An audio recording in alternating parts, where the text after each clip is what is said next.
Hello friends, कैसे हैं आप सब लोग। हम लोगों ने पिछले क्लास में थर्ड सेमेस्टर स्टार्ट किया था, जिसका पहले पेपर का पहला क्लास हम लोगों ने देखा था, जिसमें हम लोगों ने देखा था कि शैक्षिक मापन क्या होता है और इसके प्रकार क्या होते हैं, इसके अंग क्या होते हैं, शैक्षिक मापन के तत्व क्या होते हैं। और उसी श्रेणी में आज हम लोग देखेंगे शैक्षिक मापन के प्रकार क्या होते हैं, जिसमें इसके 3 प्रकार होते हैं। पहला होता है मानसिक या सामान्यीकृत मापन, यानी मेंटल या नॉर्मेटिव मेजरमेंट। और दूसरा होता है भौतिक या निरपेक्ष मापन, फिजिकल या एब्सोल्यूट मेजरमेंट। और तीसरा होता है इप्सेप्टिव मापन या इप्सेप्टिव मेजरमेंट। तो पहला हम लोग देखते हैं मानसिक या सामान्यीकृत मापन। मानसिक या सामान्यीकृत मापन से तात्पर्य ऐसे मापन से है जिसके द्वारा व्यक्ति के मानसिक गुणों, आदतों अथवा मनोवृत्ति का मापन किया जाता है। जैसा कि इसके नाम से ही पता चल रहा है, मानसिक मापन यानी मेंटल स्टेट। कोई बच्चा है या फिर कोई व्यक्ति है तो उसका मेंटल स्टेट क्या है, उसकी आदतें क्या हैं, उसके गुण क्या हैं, हैबिट्स क्या हैं, उसकी मनोवृत्तियाँ क्या हैं, उन सब का जो मापन किया जाता है वो मानसिक मापन में आता है। और इसका दूसरा नाम है मानकीय मान, यानी एक मानक डिसाइड किया गया है कि मतलब किसी बच्चे की मानसिक स्थिति को हम लोग देखने के लिए एक मानक डिसाइड किया गया है। आईक्यू लेवल उसका क्या है, वो उसकी मेंटल स्टेटस क्या है, उसको डिसाइड करने के लिए एक मानकीय मान डिसाइड किया गया। तो इसी कारण इसका मानसिक मापन का नाम मानकीय मान होता है। और मापन की इकाई निश्चित नहीं होती है। अब हम किसी व्यक्ति की मतलब मानसिक स्थिति, उसकी आदतों को नाप रहे हैं, उसको मापन कर रहे हैं, उसके गुणों का, तो उसमें अरे कोई यूनिट थोड़ी ना लगाई जा सकती है। और परम शून्य का ना होना, अर्थात परिणामों की व्याख्या मैथमेटिकली नहीं कर सकते। मानसिक मापन में अब हम किसी बच्चे को बता थोड़ी सकते हैं कि अब भले ऐसे आईक्यू लेवल टेस्ट करके उसका बता सकते हैं, लेकिन अब वो सामने हमारे है तो उसको देख के थोड़ी ना बता सकते हैं कि इसकी मेंटल स्टेटस क्या है, मतलब बहुत बुद्धिमान है या मूर्ख है या फिर कुछ है। और उसको मैथमेटिकली नहीं व्यक्त कर सकते हम लोग, अर्थात इसमें परम शून्य नहीं होता है। और जैसे कि किसी बच्चे का एक विषय में 30 अंक आया है और उसी विषय में दूसरे बच्चे का 60 अंक आया है, तो हम ये थोड़ी ना कह सकते हैं कि एक एक बच्चा दूसरे से दोगुना पाया है। अब हम पूर्णांक के आधार पर देखेंगे कौन कितना पाया है, कौन कम पाया, कौन ज़्यादा पाया, और इस आधार पर हम उसकी योग्यता नहीं डिसाइड कर सकते हैं कि वो टैलेंटेड है ज़्यादा या फिर कम टैलेंटेड है, या फिर उसको कुछ आता ही नहीं उस सब्जेक्ट में। इस आधार पे मतलब हम उसकी मेंटल स्टेटस नहीं डिसाइड कर सकते हैं। और अगर सामने सामने देखें तो उसको एक अंक में नहीं व्यक्त कर सकते हैं, मैथमेटिकली नहीं बता सकते। तो ये था मानसिक मापन। अब आगे हम लोग देखते हैं दूसरा टाइप, भौतिक या निरपेक्ष मापन।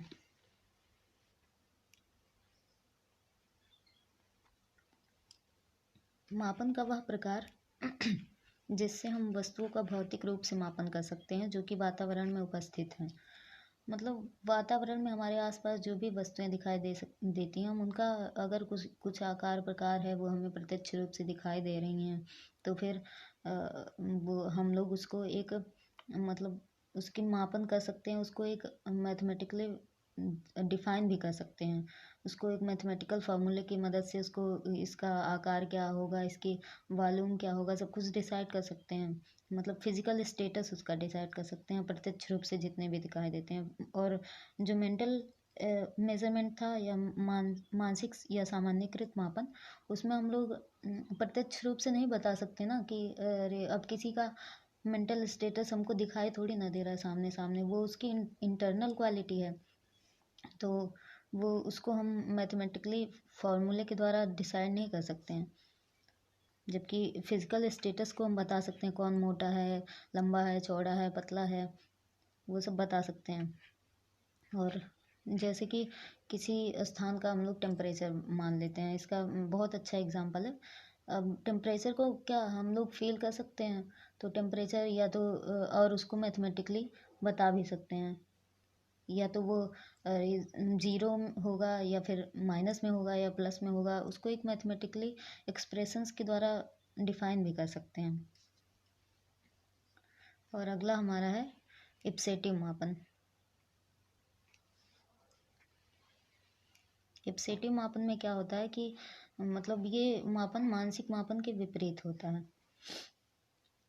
इसके जन्मदाता रेमंड कैटल हैं। मानसिक मापन के विपरीत कैसे होता है? मानसिक मापन हम लोग प्रत्यक्ष मतलब कोई व्यक्ति है उसके मानसिक स्टेटस को उसके कुछ सवालों के द्वारा डिफाइन कर सकते हैं कि इसका मानसिक स्टेटस है।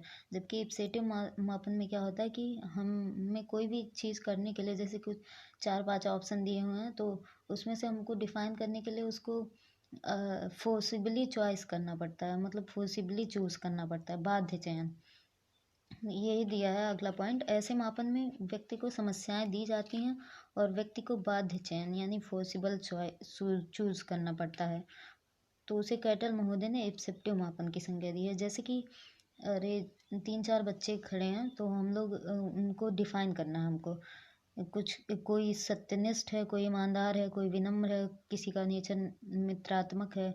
तो इनमें से अगर हम लोग एक बच्चे को बोल दे रहे हैं ये सत्यनिष्ठ है, दूसरे को बोल दे रहे हैं ये ईमानदार है, तीसरे को बोल रहे हैं ये विनम्र है, तो चौथे को हमें फोर्सिबली देना ही पड़ेगा कि वो मित्रात्मक है। हम उसको ये नहीं बोल सकते कि वो भी सत्यनिष्ठ है। अगर हमारे पास 4 ऑप्शन है तो चारों को देना ही देना है, एक ऑप्शन को दोबारा नहीं दे सकते। तो यही हो जाता है इप्सेटिव मापन। तो ये तीनों थे मापन के प्रकार, मानसिक मापन, भौतिक मापन और इप्सेटिव मापन। अब आगे है मापन के कार्य। मापन के कार्य में क्या मतलब कार्य क्षेत्र इसका क्या होता है, इसकी इम्पोर्टेंस क्या होती है, वो सब होता है। तो पहला है इसमें आविष्कार करना। मापन का सबसे अच्छा काम है आविष्कार करना। आविष्कार करने में क्या होता है कि इससे क्या मतलब है कि जैसे हम लोग आंकड़ों को इकट्ठा करते हैं, पहले जो फॉर्मूले पहले से नियम बनाए गए हैं उनके आधार पे हम लोग आंकड़ों को इकट्ठा करते हैं, फिर उसी के आधार पे अपना रिसर्च करते हैं और फिर एक नया आविष्कार करते हैं। और दूसरा है भविष्यवाणी करना। भविष्यवाणी करना जैसे हम छात्रों का किसी मतलब आधार पर उसका मापन करते हैं और देखते हैं कि उसका मतलब स्टेटस क्या है, वो पढ़ने में कैसा है, अच्छा है, बुरा है, और उसी के आधार पर उसकी भविष्यवाणी करते हैं कि ये आगे चल के IAS PCS बनेगा या फिर डॉक्टर इंजीनियर बनेगा। और तीसरा है तुलना करना। तुलना करना यानी कि दो चार जितने भी क्लास के बच्चे हैं उन सब में तुलना करके बताना किसका मेंटल स्टेटस अच्छा है, कौन कुशाग्र बुद्धि का है, कौन कम बुद्धि का है, कमज़ोर बुद्धि का है। और ऐसे तो हम लोग बच्चों को तुलनात्मक मतलब उनकी तुलना करके आपस में मापन करते हैं। और अगला है सलाह देना। सलाह देना मतलब बच्चों का जब हम लोग टेस्ट वगैरह लेकर शैक्षिक मापन उनका करते हैं, तो उसी के आधार पे हम उनको सलाह देते हैं कि उन्हें आगे चल के बायो लेना चाहिए, मैथ्स लेना चाहिए या फिर कॉमर्स लेना चाहिए, आर्ट लेना चाहिए। उसी के आधार पे हम लोग डिफाइन करते हैं उसको। और अगला है निदान करना।